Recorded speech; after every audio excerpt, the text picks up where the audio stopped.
Olá pessoal, mais um vídeo no canal Vene Casagrande, mais um vídeo daqueles na correria aqui. Estou dentro do carro a caminho do SBT para fazer o programa que eu faço diariamente, na verdade de segunda a sexta-feira, né?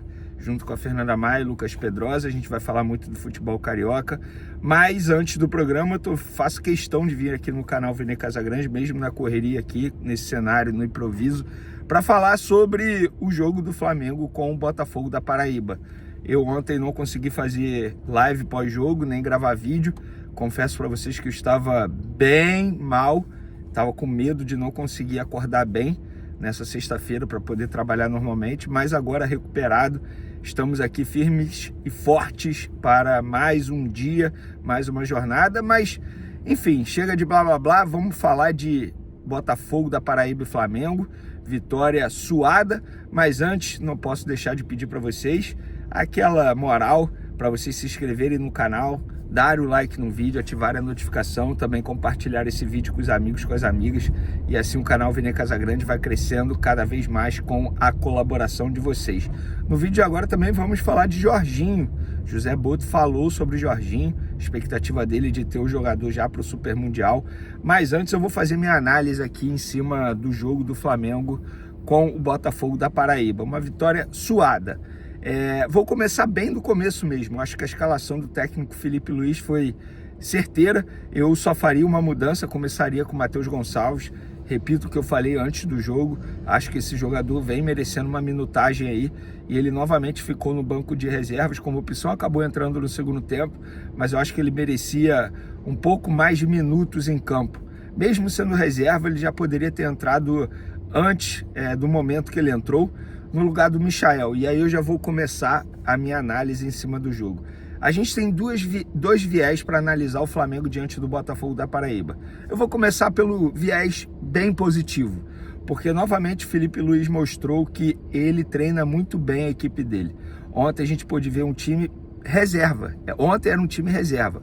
Matheus Cunha, Varela, Danilo, João Vitor ganhando oportunidade. Eu vou explicar já já por que o João Vitor jogou e não o Cleiton, o Ayrton Lucas. Time reserva.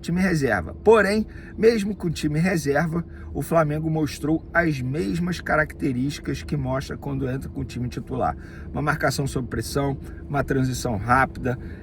Óbvio que quando ele não tem ao mesmo tempo Gerson, De La Cruz e Arrascaeta, ele perde a criação no meio de campo, e por conta disso ele começa a equipe no esquema tático de 4-2-4, 4 atacantes, um esquema que ele já usou em outros momentos e usou diante do Botafogo da Paraíba justamente por conta disso, porque ele não tinha os 3 jogadores que conseguem fazer o meio de campo armar as jogadas. Repito, Arrascaeta o principal deles, o De La Cruz e obviamente o Gerson. Quando ele não tem esses 3 jogadores ao mesmo tempo, fica extremamente complicado ele ter um meio campo criativo, e por conta disso ele começa o jogo, repito, no esquema 4-2-4. E aí o Flamengo foi muito melhor. Se a gente analisar o mapa de calor da partida, o mapa de calor do Flamengo é na área do Botafogo da Paraíba. E a postura do Botafogo da Paraíba foi aquela que eu já imaginava mesmo, uma postura extremamente defensiva, jogando para sobreviver e ter um resquício de esperança para o jogo da volta no Maracanã.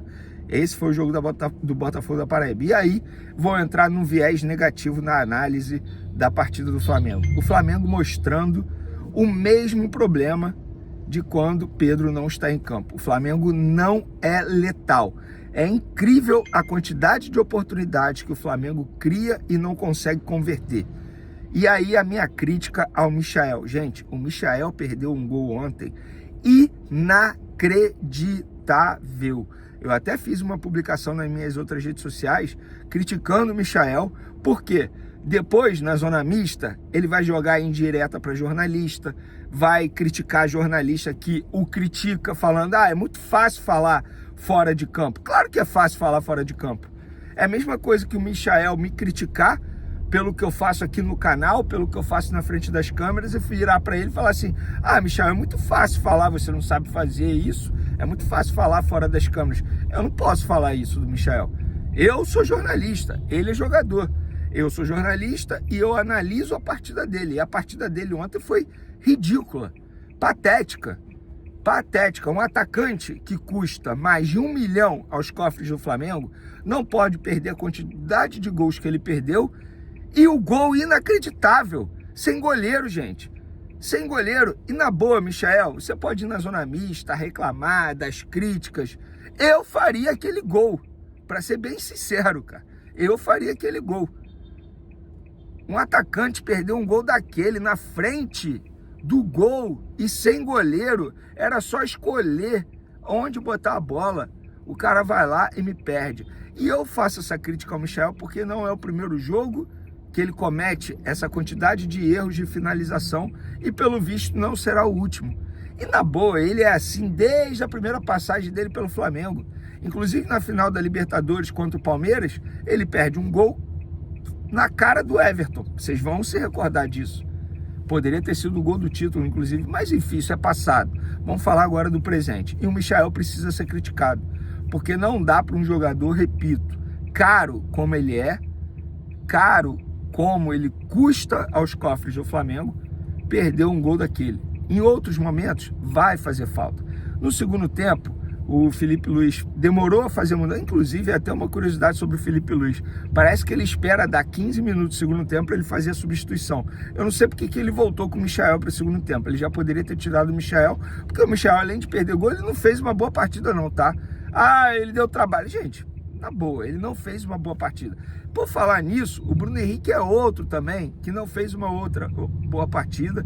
Vem caindo de produção. Não sei se é por conta do ocorrido fora das 4 linhas, que ele está sendo investigado pela Polícia Federal por suposto envolvimento e levar cartão amarelo para beneficiar algumas pessoas, familiares dele. Não sei se é por conta disso. Coincidentemente, depois que isso veio à tona, ele caiu sim de produção, mas eu não vou ser leviano e dizer que é por causa disso. Fato é que ele caiu de produção e ele precisa ser questionado, sim. O Felipe Luiz vive o defendendo em entrevista coletiva, dizendo: ah, mas ele é um jogador importante. Beleza, ele pode ser um jogador extremamente importante, taticamente falando. Agora, individualmente falando, ele está indo muito mal mesmo. Tanto é que depois que o Juninho entrou no segundo tempo, o time melhorou. Por quê? Porque o Juninho fez aquilo que o Felipe Luiz pediu a ele. A intensidade. Para ser bem sincero, cara, individualmente falando assim, eu não gostei de vários jogadores, mas eu gostei do Gonzalo Plata. O Gonzalo Plata é um jogador que eu acho que pode incomodar, entre aspas, a cabeça do Felipe Luiz e brigar por uma titularidade na equipe do Flamengo, porque é um jogador que tem sido extremamente regular e de maneira positiva nas atuações. E aí o segundo tempo foi o mesmo cenário, Flamengo pressionando, finalizando, não conseguindo converter. Eis que no finalzinho do jogo, o Joshua, ou Joshua, como você preferir, o garoto, 17 anos, fazendo a estreia dele pelo time profissional do Flamengo, aproveitou a oportunidade e conseguiu botar a bola na rede. E assim, é emocionante porque eu postei até esse vídeo lá nas minhas outras redes sociais, os familiares comemorando bastante a estreia dele com um gol sensacional. Um garoto que chegou ao Flamengo depois de não ser aproveitado na categoria de base Vasco da Gama, tem personalidade, e eu contei aqui no canal Vene Casagrande o porquê ele vem sendo relacionado e o Wallace Ian não. Literalmente ele ganhou essa vaga entre os relacionados no profissional brigando, porque ele e o Wallace Ian tiveram uma briga em um jogo do Sub-20 entre Flamengo e Cruzeiro nos bastidores. Isso não veio à tona, nós descobrimos, e aí depois disso o Wallace Ian caiu de rendimento nas atividades, consequentemente ele perdeu espaço com o Felipe Luiz, com a diretoria, com o José Boto. E aí o Joshua, que vem treinando muito bem no Sub-20, vem se destacando na visão da comissão técnica e da diretoria, ganhou essa vaga entre os relacionados do Wallace Ian. E eis que ele entra, aproveita a oportunidade e consegue dar uma vitória ao Flamengo, vitória extremamente importante, que de certa forma dá um alívio ao torcedor rubro-negro que compareceu ao estádio Castelão, inclusive uma bonita festa dos rubro-negros. Parabéns a todos os rubro-negros de São Luís, fizeram uma bonita festa do início ao fim. Então, eu acho que são esses dois de viés. Flamengo, taticamente falando, é o mesmo Flamengo, mesmo jogando com o time reserva. Isso mostra como o Flamengo é muito bem treinado por Felipe Luiz. Porém, o Flamengo sem o Pedro não é uma equipe letal, não consegue converter as oportunidades E repito, as críticas aqui ao Michael pelos erros de finalização. Nossa, eu não consigo acreditar como ele perdeu aquele gol. E o Bruno Henrique caiu muito também, individualmente falando. Fora isso, gostei do João Vitor, aproveitou bem a oportunidade na zaga do Flamengo. E por que ele jogou e não o Cleiton? Porque o Cleiton, além do Felipe Luiz ser apaixonado pelo futebol do João Vitor, desde os tempos de sub-17, o Cleiton é um jogador que não vai renovar com o Flamengo. Ele já avisou, os empresários já avisaram que ele não vai renovar o vínculo dele. É um jogador que perdeu espaço com o Felipe Luiz e hoje é a última opção no setor defensivo do Flamengo. Beleza, galera? Até daqui a pouco lá no SBT, tamo junto. Forte abraço. Fui!